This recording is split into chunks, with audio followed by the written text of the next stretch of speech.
বন্দ্যোপাধ্যায় যেদিন এলো সেদিন আমি আমন্ত্রণপত্র পেয়েছিলাম, গেলেন না কেন? দেখুন, আমাকে আমন্ত্রণ জানানো হয়েছে শুধুমাত্র আমাকে নয়, আমাদের পরিবারের সমস্ত পীর সাহেব পীরজাদাকে জানিয়েছিলেন, আমাদের বাড়ির বড় ভাইজান এবং আব্বাজানকেও জানিয়েছিল। কিন্তু আমার বড় ভাইজানের, আমাদের ইন্ডিয়ান সেকুলার ফ্রন্ট পার্টির প্রতিষ্ঠাতা প্রাণপুরুষ আপনারা জানেন, এবং আমার বড় ভাইজান পীরজাদা আব্বাস সিদ্দিকী আমাকে ওখানে যাওয়া থেকে বিরত থাকতে বলেছিলেন। সুতরাং একদিকে যেমন উনি পার্টির প্রতিষ্ঠাতা, সাথে সাথে তিনি আমার বড় ভাইজান, আমাদের বাড়ির একজন অভিভাবক, আমার আব্বাজানের পরেই তিনি।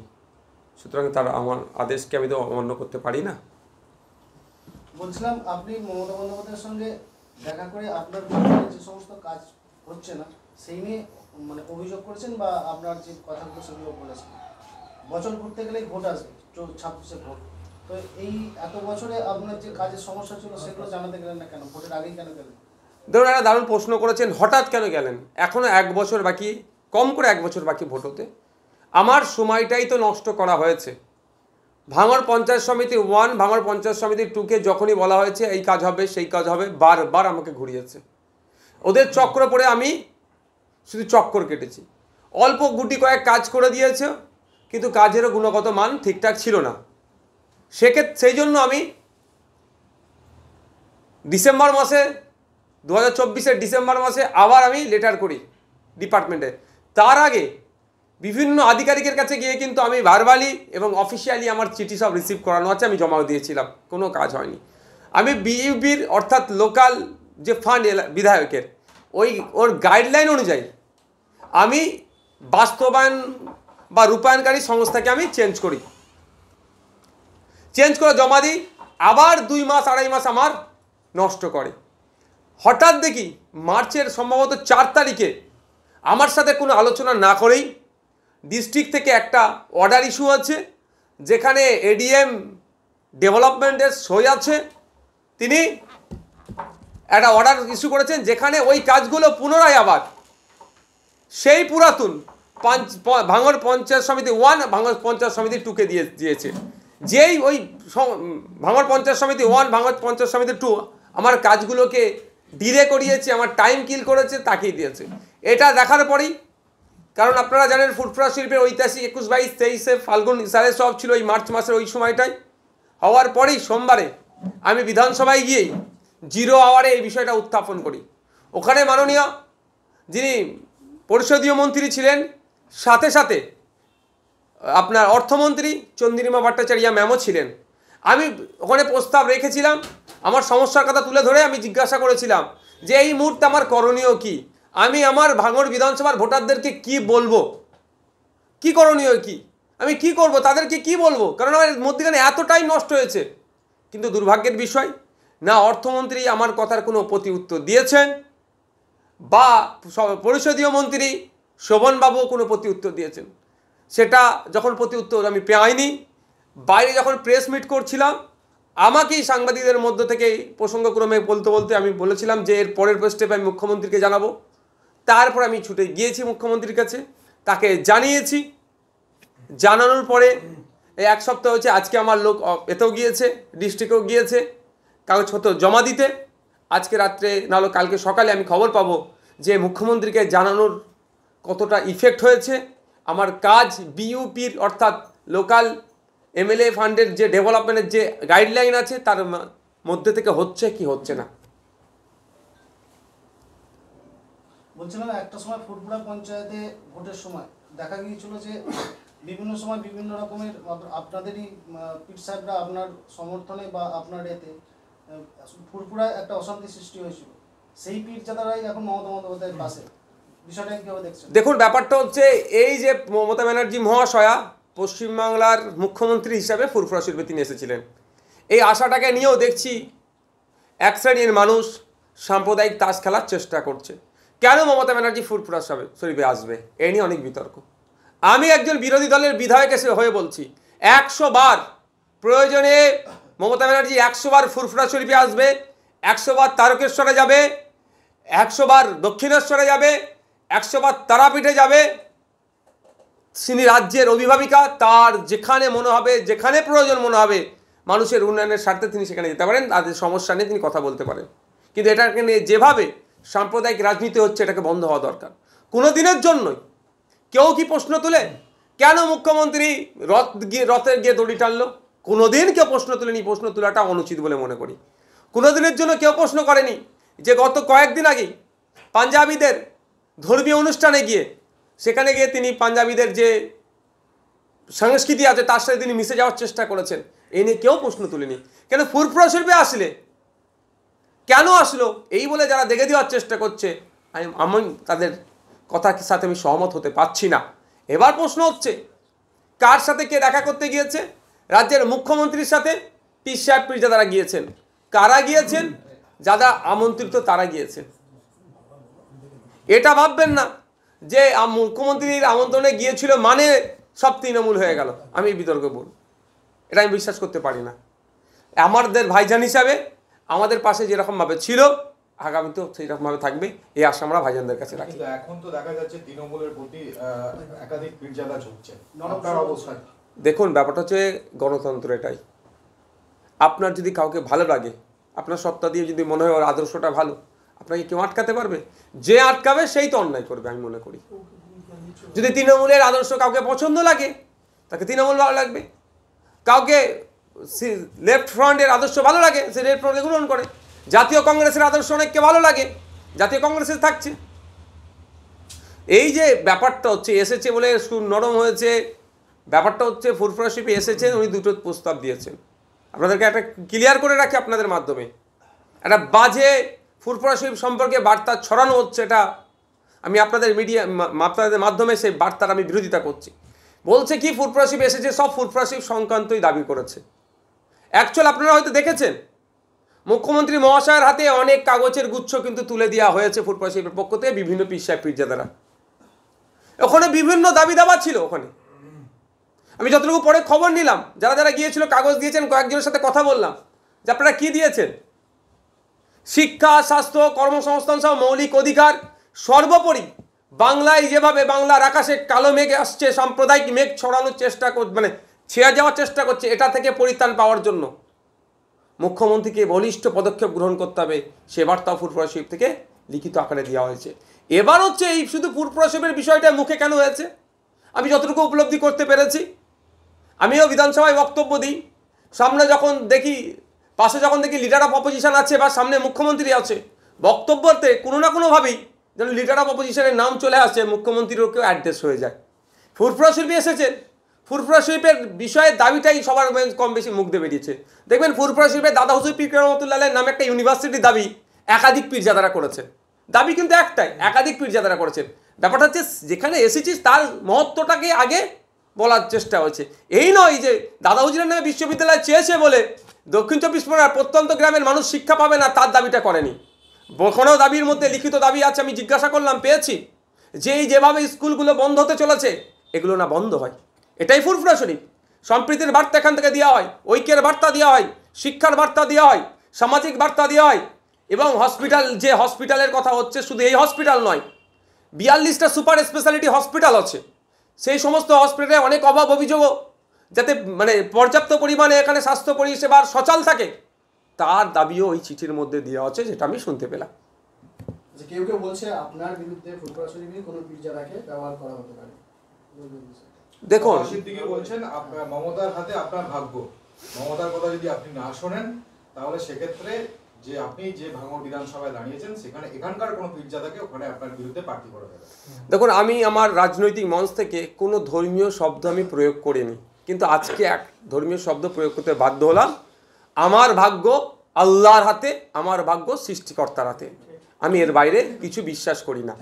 তৃণমূল কংগ্রেসকে এবার হচ্ছে চাচাজান, যদি আমার চাচাজান উনি যদি মনে করেন যে কাউকে আমার বিরুদ্ধে দাঁড় করাবেন, তার নামটা পাবলিক ডোমেনে দিয়ে দিক না উনি। আর তারপরের কথা হচ্ছে, তারপরের কথাতে আসি, রাজনীতির ময়দানে এসেছি সমাজ ব্যবস্থা পরিবর্তনের জন্য। ক্ষমতা দখল আমাদের স্বপ্ন নয়, আমাদের লক্ষ্য উদ্দেশ্য, আমাদের কার্যকলাপ, ইভেন আজকে পর্যন্ত বিধানসভায় দাঁড়িয়ে হেলথ বাজেটের ওপরে যে আমি আলোচনা করেছি, সেখানেও লক্ষ্য উদ্দেশ্য একটাই, সমাজ ব্যবস্থা পরিবর্তন হবে কি করে। যেটা রাজ্যের পক্ষ থেকে ভালো কিছু ব্যবস্থা নিয়েছে সেটাকে আমি স্বাগত জানিয়েছি, আরও ভালোভাবে কি করে করা যায় তা নিয়েও তাদেরকে সাজেস্ট করেছি। সুতরাং কে হারলো, কে আমাকে হারাবে, আমি কাকে হারিয়ে দেব, সময় কথা বলবে। মানুষ যাকে চাইবে সে জিতবে, মানুষই গণতন্ত্রের শেষ কথা। আর ওখানে আমি গণতান্ত্রিক প্র্যাকটিসটা সব থেকে বেশি করার আমি চেষ্টা করি।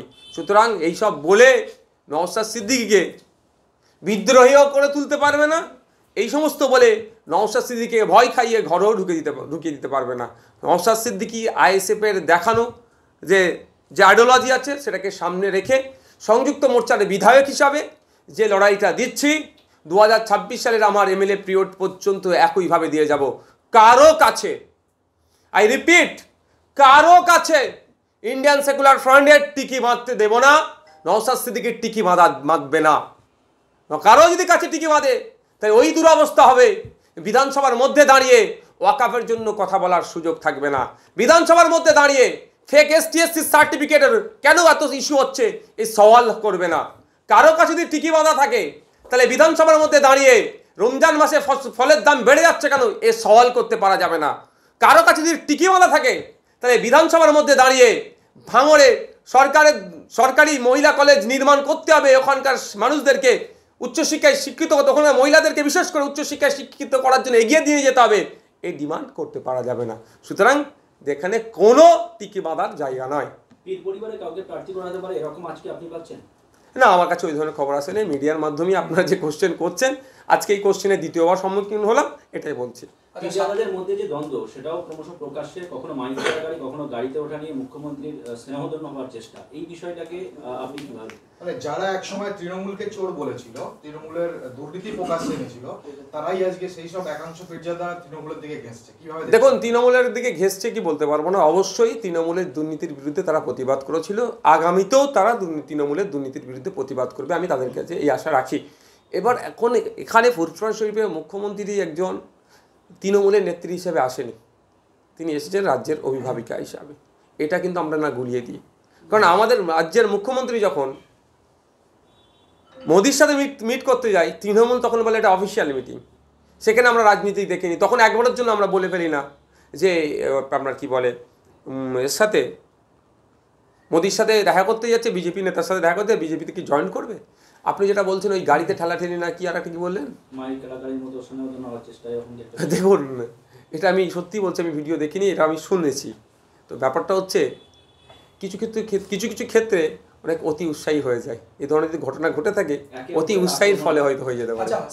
6 থেকে 7 বছর পরেই কি মুখ্যমন্ত্রীর কথা মনে পড়লো ফুরফুরা শরীফ আসার জন্য? এই জন্যই তো রাজনৈতিক পাওয়ার অর্জনের কথা, ক্ষমতা অর্জনের কথা পীরজাদা আব্বাস সিদ্দিকী বলেছেন যে ক্ষমতা অর্জন করলেই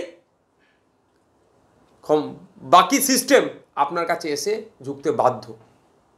যতক্ষণ না ক্ষমতা আপনি অর্জন করবেন বাকি সিস্টেম আপনার কাছে আসবে না। ক্ষমতাটা রাজনৈতিকভাবে অর্জন করতে হবে। অনেকে অভিযোগ করছেন যে সামনের মাসেই মানে দীঘায় জগন্নাথ মন্দির উদ্বোধন, সেই উপলক্ষেই মুসলিমদের একটা সহানুভূতি, যেহেতু ফুরফুরা একটা অন্যতম ধর্মীয় স্থান, এইটা নিয়ে আপনি কি বলবেন?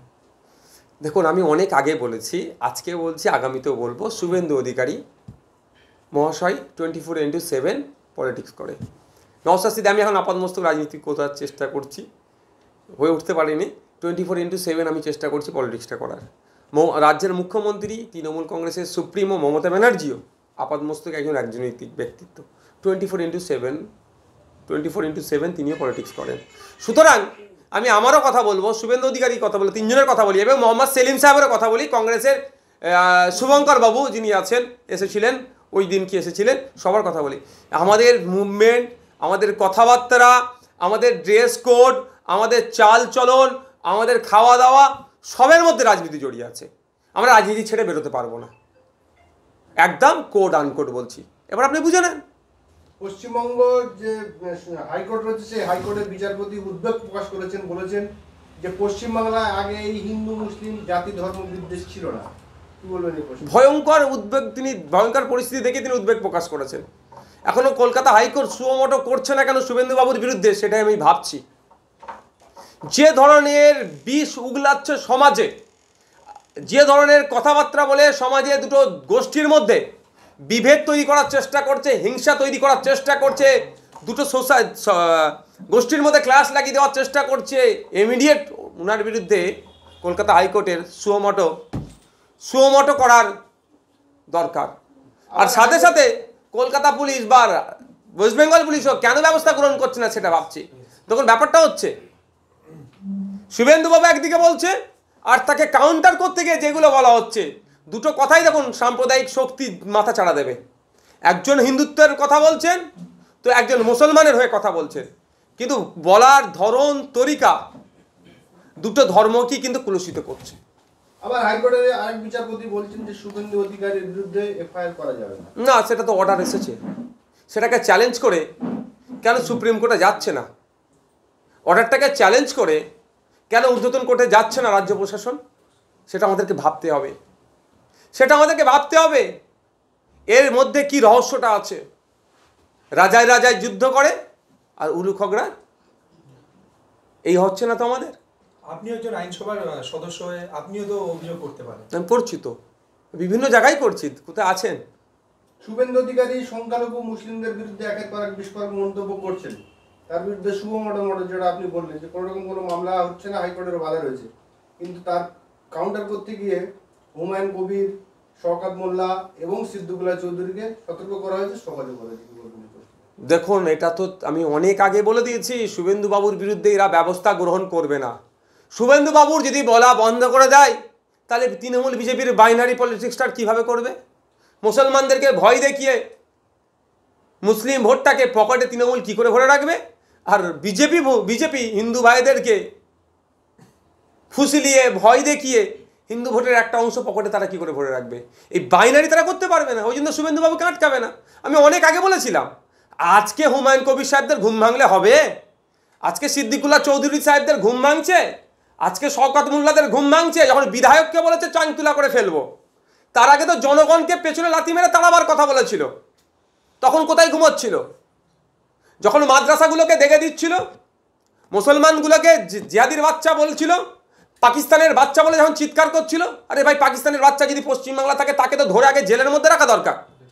কেন পাকিস্তানের বাচ্চা আমাদের দেশে থাকবে, আমাদের ভাত খাবে, আমাদের এখানে হবে? জেলের মধ্যে রাখা দরকার। কিন্তু এখানে দাঁড়িয়ে যদি আপনার কন্টায় দাঁড়িয়ে বলে এখানে পাকিস্তানের বাচ্চাদের তাড়াবো, কে পাকিস্তানের বাচ্চাটা ওখানে?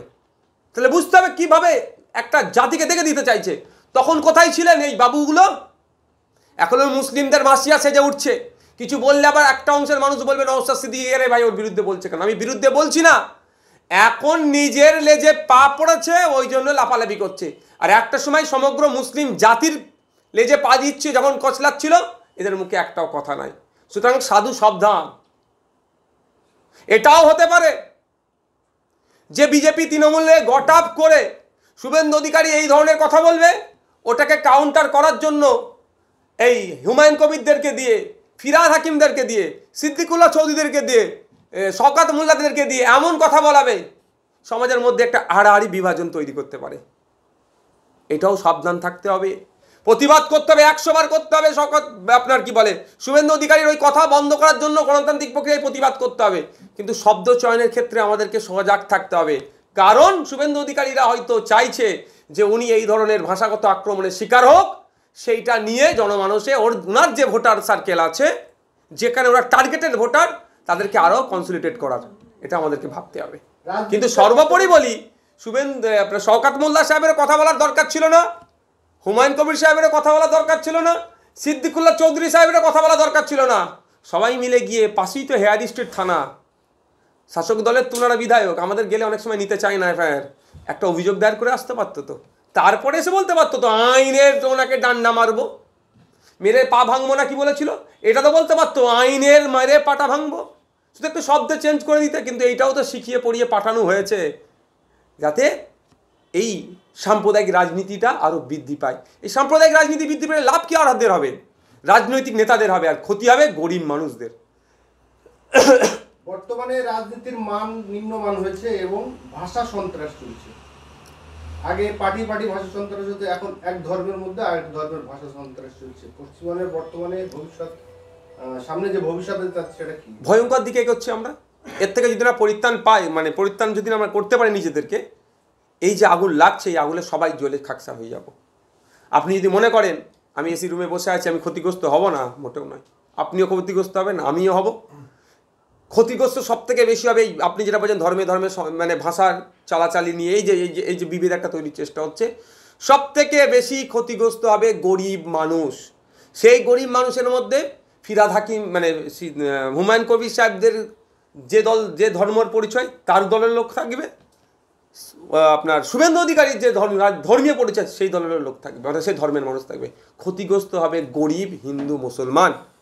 তো সুতরাং আমি অনুরোধ এটাই করব, মানুষকে এগিয়ে আসতে হবে এই সাম্প্রদায়িক শক্তির বিরুদ্ধে, মানুষকে সোচ্চার হতে হবে, জাত ধর্ম নির্বিশেষে এদেরকে জবাব দিতে হবে। জবাব কদিন আগে দিয়েছে কালনাতে, হোলির দিনে, দোলের দিনে আমার এক কি বন্দ্যোপাধ্যায়, অভিজিৎ সম্ভবত বন্দ্যোপাধ্যায়ের কাছে খবর এসেছে হাতেমের রক্তের প্রয়োজন আছে, নাহলে বিপদ হতে পারে, দুর্ঘটনা ঘটে যেতে পারে।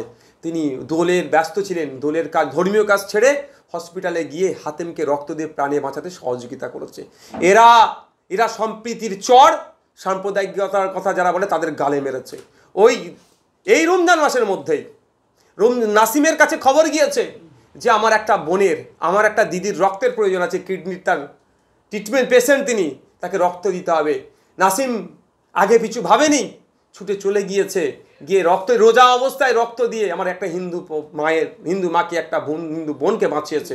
এরা হচ্ছে এরা সম্প্রীতির চর, সাম্প্রদায়িকতা যারা কথা বলে তাদের গালে মেরেছে। এই ধরনের কাজের মাধ্যম দিয়ে বাংলার জনগণই বাঁচাতে পারবে, কোনো রাজনৈতিক নেতারা বাঁচাতে পারবে না। কারণ রাজনৈতিক নেতারা এক একজনের মতো কিভাবে রাজনৈতিক ফায়দা নেওয়া যায় তার চেষ্টা করছে। ভোটের বাংলায় অত্যন্ত গুরুত্বপূর্ণ মনে করে ফুরফুরা শরীফকে মনে করা হয়, এবং রাজনৈতিক মহল এটাই মনে করে। এই সময় দাঁড়িয়ে এই রাজনৈতিকভাবে বিভাজন তৈরি করার কি কোনো চক্রান্ত চলছে এই ফুরফুরা শরীফকে নিয়ে? দেখুন, আমি ফুরফুরা শরীফকে নিয়ে কি চক্রান্ত চলছে বলতে পারছি না এই মুহূর্তে। তবে ফুরফুরা শরীফ পীর সাহেব পীরজাদারা যথেষ্ট সজাগ। হয়তো আপনি দেখছেন দু একটা মন্তব্য হয়তো একে অপরের বিরুদ্ধে যেন হয়ে যাচ্ছে, হলেও এরা যথেষ্ট সজাগ। মাথায় রাখবেন, ব্রিটিশদের বিরুদ্ধে ফুরফুরা শরীফের অবদানটা কম ছিল না। সেই সময়কার গান্ধীজি থেকে শুরু করে বিভিন্ন বড় বড় যারা আছেন, রাজা পিয়ারি মোহনের ব্রিটিশদের বিরুদ্ধে আন্দোলনের ডাক দাদা হুজুরকে দিয়েছিলেন, স্বাধীনতা সংগ্রামে যথেষ্ট কন্ট্রিবিউশন ছিল তার পরিবার আমরা। সুতরাং যারা ভাবছে আমাদের মধ্যে রাজনৈতিক লড়াই লাগিয়ে দিয়ে ফায়দা নিয়ে বেরিয়ে যাবে, অতটা সহজ নয়। ফুরফুরা শরীফের ডিমান্ডের মধ্যে একটা অন্যতম ডিমান্ড কিন্তু ওই দিনকে পূরণ হয়নি, সেটা হচ্ছে বিশ্ববিদ্যালয়, যেটা মুখে বলে দিয়েছে। আর যেগুলো লিখিত দিয়েছে সেই ডিমান্ডগুলোর জন্য কিন্তু পীরজাদারা বা পীর সাহেবরা অপেক্ষায় আছে কবে অ্যানাউন্সমেন্ট হয়। তাহলে কি 26-এর যে বিধানসভা ভোট, সেই বিধানসভা ভোটে নিয়ন্ত্রকের ভূমিকা দেখা যেতে পারে ফুরফুরা শরীফের বিগত দিনে যে ভূমিকা ছিল রাজনীতির ময়দানে, আগামী দিনে একইভাবে ভূমিকা থাকবে।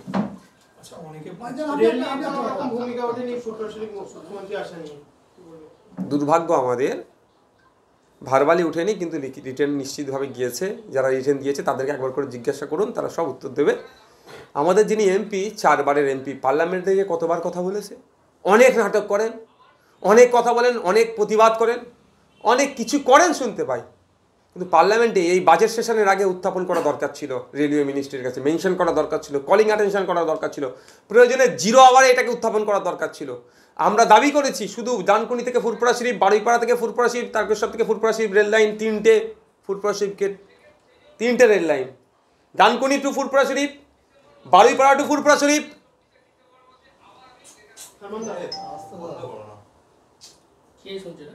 তারকেশ্বর টু ফুরফুরা শরীফ, 3টে লাইন আছে ফুরফুরা শরীফে। আর আমরা চেয়েছি এটাকে এক্সটেন্ড করে আপনার 8 ফুট পর্যন্ত পৌঁছানো হোক। এই বিষয়টা পার্লামেন্টে একবারের জন্য এই বাজেট সেশনের আগে তুললেন না, এটা বোঝাই যাচ্ছে আমাদের এমপির ফুরফুরা শরীফকে নিয়ে তিনি কতটা মানে চিন্তাভাবনা কতটা পজিটিভ রাখেন। বলছিলাম দাদা, জেলা থেকে কলকাতায় বিভিন্ন জায়গায় দেখা যাচ্ছে হিন্দু ভাই ভাই এরকম পোস্টার করছে, এবং তার পাল্টা তৃণমূলও কিছু পোস্টার ফেলছে। ভোটের সময় হিন্দু হিন্দু ভাই ভাই, আর ভোট মিটলে আর বললাম না আমি, বুঝতে পারছেন তো। বিধানসভার মধ্যে বাজেট সেশনে গুরুত্বপূর্ণ কয়েকটা দিন আলোচনা হয়েছে বিষয়ে, মানে ডিপার্টমেন্টের ওপরে, স্কুল এডুকেশন অ্যান্ড হায়ার এডুকেশনের ওপরে একদিন আলোচনা হয়েছে 3 ঘন্টা।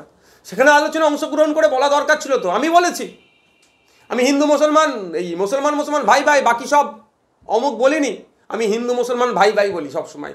দলিত মুসলমান ভাই ভাই, আদিবাসী মুসলমান ভাই ভাই, পিছিয়ে বর্গের সব মুসলমান মানুষ আমরা সব ভাই ভাই, সবসময় এই কথা বলি।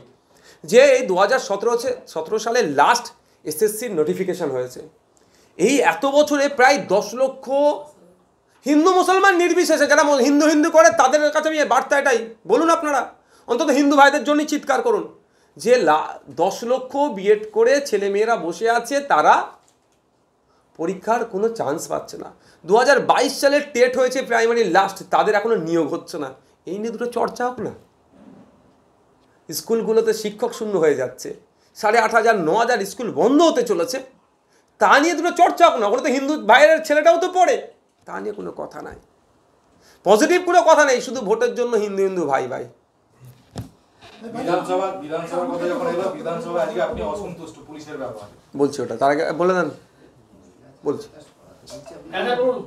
বলছি যে লোকসভা নির্বাচনে গেছে কত 7% ভোট আছে, শুভেন্দু অধিকারী দাবি করছেন, ঠিক আছে, বলছে চড়া 36-38 হয়ে যাচ্ছে। তারপরে কি আমাদের এখানে মুসলিম যেখানে বলছে পাকিস্তানে পাঠাবে, অন্য জায়গায় পাঠাতে হবে, জায়গা খোঁজো। আপনি কি বলবেন? আপনার বাড়ি সম্ভবত নবাবপুর ভগবতীপুর চণ্ডীতলা বিধানসভার মধ্যে। চণ্ডীতলাতে হুগলি জেলার অনেক তাবর তৃণমূল কংগ্রেসের নেতা আছে, ওদের কাছ থেকে তারা জবাবটা নেওয়া দরকার। 2021 সালের আগে আপনারা অনেক গল্প শুনিয়েছিলেন মুসলমানদের কাছে গিয়ে যে ভোটটা দাও, বিজেপিকে আটকাবো, বিজেপির বিরুদ্ধে লড়াই আমরা করব। ভোট মিটে গেছে, গদিতে বসেছে, বিভিন্ন পদে বসেছে, রাজ্য সরকারে বসেছে, কেন যারা এই ধরনের অবাঞ্ছিত মন্তব্য করছে তাদের বিরুদ্ধে ব্যবস্থা গ্রহণ করছে না? শুভেন্দুবাবুর কোনো সাবজেক্ট নাই হিন্দু মুসলমান ছাড়া, সব সাবজেক্টে ফেল শুভেন্দুবাবু। এই সাবজেক্টটাতেও ডুববে, কিছু বাঁচার চেষ্টা করছে। এটা পশ্চিমবাংলা, এটা শুভেন্দুবাবুকে জানিয়ে দিচ্ছি আবার, এটা সম্প্রীতির মাটি, এটা ঐক্যের মাটি, এটা নজরুলের মাটি, এটা রবীন্দ্রনাথের মাটি, এটা আবু বকরের মাটি। এই মাটিতে সাম্প্রদায়িক শক্তি মাথা চাড়া দিতে পারবেন না। অনেক রকম রাজনৈতিক দল বাংলা থেকে ঘুরে চলে গিয়েছে, এবার বিজেপির যাওয়ার পালা, তৃণমূলেরও যাওয়ার পালা। শুভেন্দু বলছে আপনি বিজেপির টিম, কি বলবেন? B team. শুভেন্দুবাবুর মনটা খারাপ হয়ে গেছে। কেউ বলছে আমাকে তৃণমূলের বি টিম, তো কেউ বলছে বিজেপির বি টিম। আচ্ছা, ব্যাপারটা হচ্ছে বিটা তো পরে আসে, আগে তো এ আসে। তো এ টিমগুলোকে আগে খুঁজে বার করুন, তারপরে বি টিম আমি প্রধান প্রতিপক্ষ সময়ের সাথে উত্তর দেবো। আপনার বিরুদ্ধে তো অভিযোগ উঠছে, আপনি ফুরফুরা শরীফের পীরজাদাদের নিয়ে রাজনৈতিক তাস খেলছেন, তৃণমূলের কাছ থেকে সিট নেওয়ার জন্য এদেরকে সামনে এগিয়ে দিচ্ছেন, এমনই অভিযোগ করছে তহা সিদ্দিকী। দেখুন, উনি আমার চাচা যান। কিছু ক্ষেত্রে বাউন্সার আসলে হুক করতে হয়, আর কিছু ক্ষেত্রে বাউন্সার আসলে টুক করে বসে পড়তে হয়। হুক, এই ক্ষেত্রে আমি বাউন্সার এসেছি, আমি বসে পড়লাম। না না, ওটা হচ্ছে আপনি যেটা দেখছেন, কারো বক্তব্য করতে যে কোনো অ্যাঙ্গেল থেকে হয়তো কারো বিরুদ্ধে একটু চলে গিয়েছে, এটা ভাববেন না যে ওই পীর সাহেবের বিরুদ্ধে এই পীরজাদা বলে দিলেন, এই পীরজাদার বিরুদ্ধে এই পীর সাহেব বলে দিলেন, এটা একদম ভাববেন না। হ্যাঁ, প্রসঙ্গ ব্যাখ্যা করতে গিয়ে কার বক্তব্য যদি কারো উল্টো হয়ে যায়, সেটা তো এটা নিয়ে গোষ্ঠীদ্বন্দ্ব বা এই ধরনের কোনো ব্যাপার না। বিধানসভায় আজকে আপনি অসন্তুষ্ট পুলিশের প্রতি, এবং বিধানসভা গেটে মুখ্যমন্ত্রী এতে গাড়িও দাঁড় করিয়ে দিয়েছিলেন। না, এটা একটু ঠান্ডা মাথায় আপনাদের শুনতে হবে, আমি সহজেই বলতে চাই। বিধানসভার 2 নম্বর গেটে স্বাভাবিকভাবে এমএলএ মিনিস্টাররা বেশি যায়, কিন্তু মিনিস্টারদের গেট একটা, আমরা মিনিস্টার গেট বলি, যেটা 1 নম্বর গেট। 3 নম্বর গেটে চিফ মিনিস্টার ম্যাক্সিমাম ওরা যাতায়াত করে। তো 2 নম্বর গেটের সামনে মিডিয়া থাকে, মিডিয়া একটা ছোটো করে স্ট্যান্ড করা আছে। আপনাদের যারা বিভিন্ন মেন স্ট্রিম থেকে শুরু করে ডিজিটাল প্ল্যাটফর্মে প্রচুর জন যায়, ওখানে এসে সব বিধায়ক একের পর এক এসে বাইট দেয়। এবার অনেক ক্ষেত্রে আমাদের বাইট দেওয়ার পরে কারো স্পেশাল কিছু ডিমান্ড থাকে যে আমি এটা আলাদা করে দুটো ইস্যুতে কথা বলবো, একটু বাইটটা নেবো। সেক্ষেত্রে আমরা কী করি, আমি আমার কথা বলছি, ওই স্ট্যান্ডকে ছেড়ে একটু সাইডে চলে যায়। কারণ আমি যদি ওখানে জ্যাম করে আবার কারো একটা কথা বলি, অন্য কোনো বিধায়ক আসলে সে তো আমাকে সরে যেতে বলতে পারবে না, তার সাথে অনুচিত হবে, অন্যায় হবে, টাইমটা কিল হচ্ছে। ঠিক একইভাবে আজকে অনেক বাইট দেওয়ার পরে হিন্দিও এসেছিলো, খুব একটা ভালো হিন্দি বলতে আমি পারি না, তারপরেও আমি হিন্দিতে বাইট দেওয়ার পরে ডিজিটাল প্ল্যাটফর্মে একজন বললেন যে ভাইজান আমাকে একটু এক্সক্লুসিভ দিতে হবে। আমি ঠিক আছে, চলো ওই গেটটায় যাই, কারণ এখানে আবার জাম হয়ে যাবে, তোমার দেখা দেখি আবার এসে কেউ বলবে, আমি কাউকে না বলতে পারবো না। যথারীতি আমার যে গাড়িটা ছিল এই গেটের মুখে, যে ওই গেটের মুখে রাখছি, আমি এদিকে ফুটপাতে হেঁটে যাচ্ছিলাম, যাওয়ার দিকে যে ওই গেটের একটু আগে আমি ওখানে দুটো অফিসার ছিল, এটা দূরে দূরে। তো আমি একজন অফিসারকে জিজ্ঞাসা করছি, সিএম ম্যাম চলে গিয়েছেন? কারণ হচ্ছে যে বেরিয়ে গিয়েছে বলে আমার কাছে কোনো খবর ছিল না, এবং ওইখানে দেখি পুলিশের সংখ্যা সে অর্থে ছিল না, কারণ আমি যতটুকু জানি সিএম ম্যাডাম যখন থাকে ওখানে পুলিশ ছেয়ে থাকে। আর আমি এই জন্যই জিজ্ঞাসা করছি সিএম ম্যাডাম চলে গিয়েছে কি, কারণ আমার তো একটু হলেও আকেল আছে। আমি বাইরে দিচ্ছি, সেই সময় যদি সরাতে বলে আমার গাড়িটাকে, আমি গাড়ির দিকে দেখবো না, আমার কনসেন্ট্রেট ব্রেক হতে পারে। আমি আগে থেকেই আমার মানসিক প্রস্তুতি, যদি সিএম ম্যাডাম থাকে আমি ওখানে বাইটও দেবো না, কারণ নিরাপত্তার একটা ব্যাপার থাকে। হয়তো আমাকে সরাতে পারবে না পুলিশে, কিন্তু আমার উচিত হবে না ওখানে দাঁড়িয়ে বাইকটা দেওয়া। দেখুন, আমার সাথে তার রাজনৈতিক চরম মতপার্থক্য আছে, তার দলের আপাদমস্তককে আমি কিন্তু একটা ইঞ্চও ছাড়ি না, চোরকে চোর বলে দিই, বিধানসভার মধ্যে দাঁড়িয়ে দুর্নীতির কথা বলি, কিন্তু end of the day she is our chief minister, এটা তার হনার আছে, তাকে দিতে হবে। সেই জন্য আমি জিজ্ঞাসা করলাম, একবার বলেছে কোনো উত্তর দেয়নি, আমি আবার বললাম যে সাহেব বা স্যার বা সাহেবের মনে আসছে না যে চিফ মিনিস্টার চলে গেছেন। উনি যে রিয়াকশনটা দিলেন আমাকে, অত্যন্ত খারাপ আমাকে লেগেছে। মানুষ হিসাবে ব্যথা পেয়েছি, আবার বিধায়ক হিসেবে আরও বেশি ব্যথা পেয়েছি, কারণ আমার সম্মানে তা আঘাত দিচ্ছে।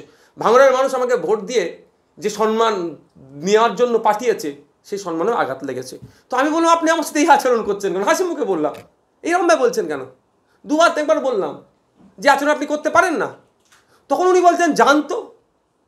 তখন কিন্তু আমি কথাটাকে সিরিয়াস হিসাবে নিয়েছি, তার আগে পর্যন্ত সিরিয়াস হিসাবে আমি নিইনি কথাটা। আমি বলছি আমি যাব না, আপনি এই অবাধ্যতাটা বন্ধ করুন। আরও কয়েকটা এবার কথা চালাচালি হয়েছে, বলছে আপনার গাড়ি সরান। আমি বললাম এই আমার গাড়ি থাকলো, আমার গাড়ির যে ড্রাইভার ছিল, আমি চাবি আমার কাছে দে, কাঁচ তুলে দে, চাবি নিয়ে নিয়েছি। যে আপনি এই যে কথাটা বলেছেন, আমি একজন বিধায়ক হিসাবে আমি অপমান বোধ করেছি, এই কথাটা আপনার ভুল হয়েছে, এটা যতক্ষণ না বলবেন আমি গাড়ি সরাবো না। আমি দাঁড়িয়ে আছি, ওখানে অদূরেই ডিসি স্যারেরা ছিলেন, এসি স্যারেরা ছিলেন, এসে আমাকে বলছেন নসর সাহেব কী হয়েছে? আমি দেখুন এই হয়েছে না, এটাকে ব্যাপারটাকে ছোটো করলাম। আমি বললাম ডিসি স্যারদেরকে, যারা ওনার থেকে ঊর্ধ্বতন যারা ছিল, যে আমাকে লজ্জা লাগছে আপনি এসে এই ছোট্ট বিষয়ে আপনি কথা বলছেন। হ্যাঁ, ছোট্ট বিষয়, কিন্তু অনেক গভীরে বিষয়। ওনার এই আচরণ করার কারণটাও কি কিন্তু আমি পরে এক্সপোজ করব, এখন না, আমি কয়েকটা দিন অপেক্ষা করছি। তা উনিকে আমি বললাম যে দেখুন, আমি এই ঘটনা ঘটেছে, উনি যদি আমাকে একবার বলেন যে আমার এই বলাটা অনুচিত হয়েছে, তাহলে আমি সরিয়ে দেবো, নাহলে আমি সরাবো না। তাতে যা আমার বিরুদ্ধে যদি কোনো মামলা টামলা দিতে হয় আপনারা দেন। ওখানে ওই অফিসারটাকে দেখেছেন, কিন্তু ওই অফিসার এত উদ্ধত্ত তিনি আচরণ করেছেন। ডিসি র্যাঙ্কের একজন অফিসার, হ্যাঁ, আপনার এসিরা আছেন, অনেক কটা এসি স্যার ছিলেন ওখানে, আরও অনেক ইন্সপেক্টর এসে গিয়েছিলেন, তাদের সামনেও আমার সাথে ঔদ্ধত্যপূর্ণ আচরণ।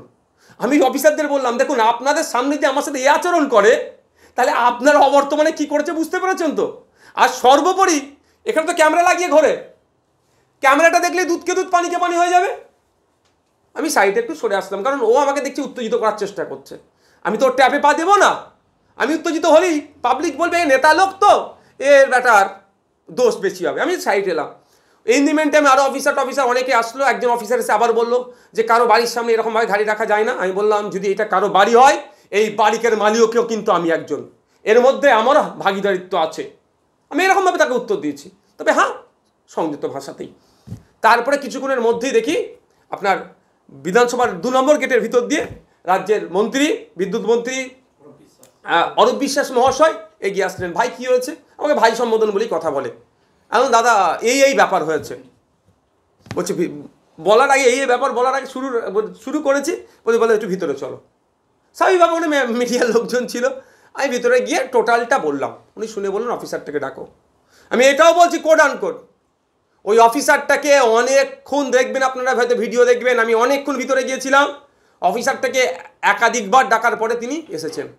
আসার পরে আমি দেখেছি যেটা ওনার বডি ল্যাঙ্গুয়েজ, আমি অফিসারটা দেখেছি একজন মিনিস্টার, রাজ্যের একজন মিনিস্টার, তাকে স্যালুটে দেওয়ার যে প্রোটোকল, সেই প্রোটোকল উনি মেনটেন করেনি। উনি আমাকে প্রোটোকল শেখাচ্ছিলেন, মন্ত্রীর সামনে বলছেন। ইনি এসে আমাকে জিজ্ঞাসা করেছে যে সিএম ম্যাডাম আছেন? আমি তো বলতে পারি না, আমি ওনাকে বলেছি প্রোটোকলে বলা যায় না। আমি বললাম এটাও আপনি অসত্য কথা বললেন, এত তো উনি কথা বলেননি। উনি হু করে আমাকে করেছেন। তারপরে যখন বিতর্ক ওনার সাথে হয়েছে, তর্ক বিতর্ক, তখন বলেছেন যান চলে যান। আমি বললাম এটা অসত্য কথা বলছে। আমাকে মন্ত্রী মহাশয় বললেন তাহলে একটু হাত মিলিয়ে নাও না। আমি ওনার সাথে কি আমার ঝগড়া হয়েছে নাকি? আমি কি উনি কি আমার শত্রু যে হাত মিলানোর ব্যাপার? এখানে আমার ডিগনিটি, আমার যে আত্মসম্মানে আঘাত লেগেছে, এটা আমি করতে পারি না। ইন দি মিন টাইম দেখলাম ওদেরকে নজরে পড়লো কলকাতা পুলিশের ট্রাফিকের একটা বড় গাড়ি তোলা গাড়ি নিয়ে চলে আসলো আমাকে চমকাতে, হয়তো ওসব চমকানো ধমকানো আমাকে দিয়ে হবে? 42 দিন জেল খাটিয়ে সব আমাকে আটঘাট শিখিয়ে দিয়েছে, ওসব আমি চমকানো ধমকাতে জানতে যাই না। আমি ভালো হবে গাড়িটা একবার তুলুক, যদি গাড়িটা তুলতো আমি বলছি হেঁটে বাড়ি আসতাম, আমি ওই গাড়িতে আমি আর উঠতাম না। ভাগ্য ভালো গাড়িটা মধ্যে 1 ইঞ্চি সরাইনি, বাংলার মানুষ আবার উত্তাল হতো, জবাব বাংলার মানুষ চাইতো। ভাগ্যক্রম হয়েছে, বুদ্ধি ওদের শুভবুদ্ধির উদয় হয়েছে, সম্ভবত মানে মিনিস্টার স্যারই বারণ করে দিয়েছিল, 1 ইঞ্চি সরাইনি। তা এই কথা বলতে বলতে আমি বললাম দেখুন স্যার, কি অরূপ স্যারকে স্যারও বলি দাদা বলি, আমি দাদা এই দেখুন আমাকে যদি আপনি ভালোবেসে এই ফুটপাতে বসতে পারেন আমি 4 ঘন্টা আপনাকে বসে থাকবো ভালোবাসা দিয়ে, আর যদি আপনি আমার আত্মসম্মানের আঘাত দিয়ে বলতে পারেন আমাকে স্টার জায়গাতে বসাতে বললে আমি 1 সেকেন্ড সেখানে থাকবো না। আমার সব থেকে বড় আমার আত্মসম্মান। আমার এত যে স্টাফ আছে জিজ্ঞাসা করুন, একজন সিঙ্গেল বিধানসভার স্টাফ বা যে সময় পুলিশ কর্তারা আসে কেউ আমার বিরুদ্ধে একটা কথা বলতে পারে যে নওশাদ ভাই এর একটু অহংকার আছে? অহংকার তো দূরের কথা, সকালে যখন আমি বিধানসভায় ঢুকি সে কনস্টেবল হোক, ইন্সপেক্টর হোক, সাব ইন্সপেক্টর হোক, এসি হোক আর ডিসি হোক, যদি আমার নজরে পড়ে থাকে দূরে হলে ঘাড় নাড়াই, কাছে হলে আমি তাকে শুভ সকাল বা গুড মর্নিং বলে তাকে উইশ করে যাই যে দিনটা তার ভালো কাটুক, আমি আগিয়ে দিই, কারণ আমার মধ্যে অহংকার ঔদ্ধত্য আমি রাখতে চাই না। এটা কথা বলতে বলতে দেখি সিএম ম্যাডাম জাস্ট ওই দূর থেকে ক্রস হচ্ছিল, দাঁড়িয়ে গেলেন, দাঁড়িয়ে গিয়ে অরূপ বিশ্বাস সাহেবকে ডাকলেন, তিনি গেলেন, গিয়ে কথাবার্তা কী হয়েছে এসে আমাকে বললো যে সিএম ম্যাডাম বলেছে তিনি এই বিষয়টা দেখে নেবেন। আমি বললাম সিএম ম্যাডাম যখন দেখে নেবে বলেছেন আমার এখানে আর কথা নেই, কারণ উনি নিজে পুলিশ মন্ত্রী। তিনি বেরিয়ে গিয়ে সম্ভবত নাকি ওখানেও কিছু কথা বলেছেন, যারা যারা আইপিএস ছিল তাদেরকে কিছু মন্তব্য দিয়েছেন। বাইরে আসলাম, এসে মিডিয়ার আপনাদের বক্তব্য চাইলো, দিয়ে আমি ওখান থেকে গাড়ি নিয়ে আমার যেখানে গন্তব্যস্থলে আমি প্রস্থান করলাম। ব্যাপারটা হচ্ছে আমি কিন্তু তারপরে 1 সেকেন্ডের জন্য আমি মিডিয়ার বাইরে দেওয়ার পর ওখানে থাকিনি, কারণ আমি সিন ক্রিয়েট করার জন্য ওখানে গাড়িটা রাখিনি। আমার ইজ্জতে ধাক্কা দিয়েছিল, আর ইজ্জতে ধাক্কা দিয়েছে এটা অন্যায় হয়েছে নিশ্চিতভাবে বুঝতে পারার পরে যখন মন্ত্রী মহাশয় এসেছেন নিজে এবং চিফ মিনিস্টার বলছেন আমি যে দায়িত্ব নিচ্ছি আমি কথা বলবো, কি হচ্ছে আমি দেখে নেবো, তাহলে এরপরে যদি আমি ওখানে দাঁড়িয়ে হই করি তাহলে আমি একটা সিন ক্রিয়েট হবে। আমার আত্মসম্মান আঘাত লেগেছে, আমি সিন ক্রিয়েট ওখানে করতে যাইনি, আমার অধিকারটা আমি বুঝিয়ে দিতে চেয়েছি যে আমার পথটা, বাচ্চা ছেলে দেখতে হতেই পারে স্বাভাবিক, কিন্তু আমার পদের গুরুত্ব যদি না ইন্সপেক্টর বোঝে কিছুই করার নেই। তবে একটা কথা বলে রাখি, আপনারা বলতে পারেন হয়তো অনেকে বলতে পারে যে নো পার্কিং জোনে গাড়ি রেখেছে, কোথায় নো পার্কিং জোন আমি ভালো জানি বিধানসভার সম্পর্কে। অডিয়েন্স যারা থাকবেন আমাদের তৃণমূলের বন্ধুরা শুনে বলতে পারবে এটাকে মিসগাইড করে নো পার্কিং জোনে। আমার জানা আছে কোথায় নো পার্কিং জোন, কোথায় গাড়ি রাখতে হয় সেটা ভালো করে বিধানসভার আমি রীতিনীতিটা ভালো করে জানি।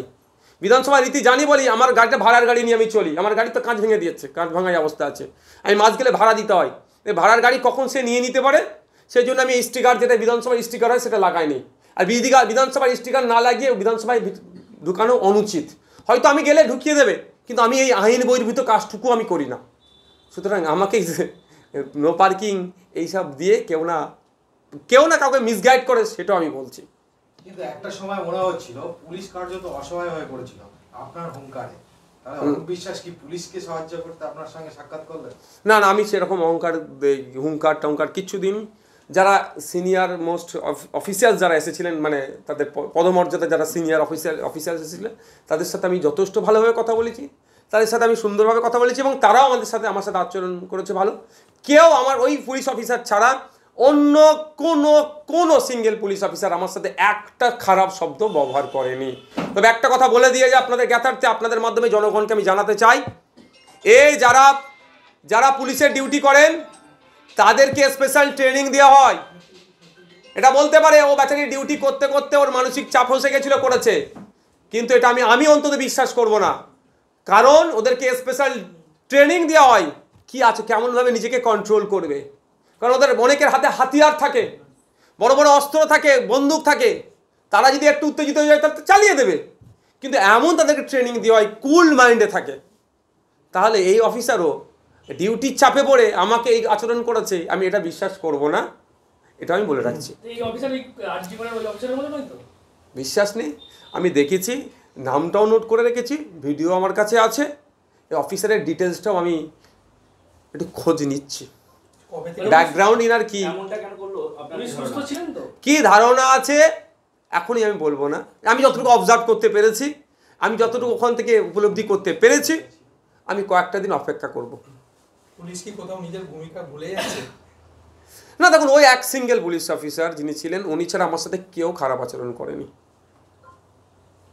বলছি আপনার ভূমিকা নিয়ে প্রশ্ন তুলেছেন আপনার এই ফুটবলের এক পিকজাদা বলছে যে আপনার বিধায়ক ফান্ডে যদি টাকা আটকে থাকে আপনি তো আইনের কথা বলেন, আইনে মানে আদায় করতে পারতেন, নবান্নে গিয়ে দেখা করার কি দরকার ছিল মুখ্যমন্ত্রীর সঙ্গে? দেখুন একটা কথা বলি, আইনের দ্বারস্থ হতে হবে কি হতে হবে না, আমি তো একজন বিধায়ক, আমি প্র্যাকটিক্যালটা ভালো জানি। আমার বড় ভাইজান যারা এইসবগুলো বা চাচাজান যারা বলছেন, আমি তাদেরকে তাদের সাথে তারা অনেক এমপি এমএলএর সাথে বসেন, ঠিক কথা, তাদের দরবারে মুখ্যমন্ত্রী চলে আসে। আমি তো সামান্য একটা বিধায়ক, তাদের প্রচুর পাওয়ার, কিন্তু কিছু জায়গায় প্র্যাকটিক্যাল ফিল করতে হবে। তো প্র্যাকটিক্যাল ফিল করেছি বলি আমি ছুটে গিয়েছি। বিধানসভার মধ্যে দাঁড়িয়ে মুখ্যমন্ত্রী জ্ঞান দিয়েছে আমাদেরকে দিয়েছিল যে তোমরা ভালো করে কাজ করো, শাসক বিরোধী কারো কাজে না ডিস্টার্ব হয়, প্রয়োজনে দেখে নেবেন উনি। এই কথাটার গ্রহণযোগ্যতাটা কতটা ওয়েট সেটাও বাংলার পাবলিককে একটু দেখাতে হবে, এক নম্বর কথা। দ্বিতীয় কথা হচ্ছে, আমি বার হয়ে বলেছি ওখানে, আজকেও বলছি, আমার কাজ যদি না হয় এর পরের স্টেপ গণতান্ত্রিক প্রক্রিয়াতে কোথায় যেতে হবে, সেই পীরজাদা হুজুর যদি আমাকে পার্সোনালি ডাকে, তার আমি ছোট ভাই, তার আমি ভাইপো, তার বাড়িতে গিয়ে তাকে বলে আসতে পারি, আমার নির্দ্বিধায়, আমার ফোন নম্বর আছে, ফোন করতে পারে। তবে ফোন করলে আমার মধ্যে কোনো অহংকার নেই, আমি তার বাড়িতে পৌঁছে যাব। মিডিয়ার মাধ্যমে প্রশ্ন, মিডিয়ার মাধ্যমে উত্তর, এ কি আফগানিস্তান থেকে বাংলাদেশে আছি নাকি না ভিন্ন রাজ্যে আছি, এরকম ব্যাপার নয় তো। তার ছোট ভাই তো, সে ডাকলে তার ভাইপো, তো আমি তার জুতো মাথায় নিয়ে ফুরফুরা শরীফ ঘুরবো, এটাই অন ক্যামেরা বলছি। আমার আব্বাজানের শিক্ষা, আমার বড় ভাইজানের শিক্ষা, বড় ভাইজানরা, বড় চাচাজানেরা যদি দাঁড়িয়ে থাকতে বলে তো দাঁড়িয়ে থাকবো, বসে থাকতে বলে বসে থাকতে পারবো, কিন্তু হ্যাঁ নীতির জায়গায় কিন্তু কোনো কম্প্রোমাইজ বাবু করবে না। অ্যাজ এ পীর সাহেব, অ্যাজ এ পীরজাদা, যে হুকুম দেবে, যদি বলে জুতোটা নিয়ে ফুরফুরা শিবে ঘোড়া মাথায় করে, আমি নিয়ে ঘুরতে প্রস্তুত আছি। তো আমাকে ডাকলেই তো মিটে যায়, জিজ্ঞাসা করে নিতে পারে তো। আর আপনার সাথে বৈঠক হলো, তারপরে মুখ্যমন্ত্রী ফুরফুরা এলেন কেন? দেখুন, অনেকে বলেছিলেন অনেক কথা, আর আমি শুরুর দিকে কি বলেছি যে 24/7 পলিটিক্স করে। যেমন তারা তাদের মতো ভাবে বলছে, তার উল্টো যদি কেউ বলে কোনো পীর সাহেব পীরজাদা যে নওশাদকে রাজনৈতিকভাবে শেষ করার জন্য এসেছে, উত্তরটা কেউ কাটতে পারবে? তবে একটা কথা বলবো, নওশাদের উপস্থিতি অনুপস্থিতি নয়, ফুরফুরা শরীফে যে এসেছে, ফুরফুরা শরীফে এসে পীর সাহেব পীরজাদার সাথে কথা বলেছেন, তাদের লিখিত দাবি নিয়ে গেছেন। আমার দেখা, আমার জ্ঞানে মমতা ব্যানার্জিকে আমি 3 বার ফুরফুরা শরীফে আমার দেখলাম, তিনি ক্ষমতার পাওয়ার পরে এসেছেন। 2 বারের থেকে এইবারে আমি বলতে পারি এই ভিজিটটা তিনি তার যে লক্ষ্য উদ্দেশ্য নিয়ে এসেছেন সাকসেস হয়েছে। যে হেভি অংশের পীর সাহেব পীরজাদারা ওখানে পৌঁছেছে, উনি যেটা চেয়েছেন, কেন বলছি চেয়েছেন, কারণ এর আগে স্টেজ থেকে এসে হাত নাড়িয়ে দিয়ে চলে গিয়েছিল, এইবার পীর সাহেবদের মাঝে এসছে। তবে ওনার সাকসেস আমাদের রাজনৈতিকভাবে কিছুটা ধাক্কা লেগেছে, তো সেই ধাক্কাকে আমরা পূরণ করে আমাদের গতিতে আমরা যাব। বলছি মমতার কথাই আপনাকে শুনতে হবে, না হলে কিন্তু আপনার বিরুদ্ধে এবারে ভাঙড়ে আপনার পীর পরিবারে কাউকে দাঁড়ানো হতে পারে। ওরা বলে দিয়েছে। ঠিক আছে,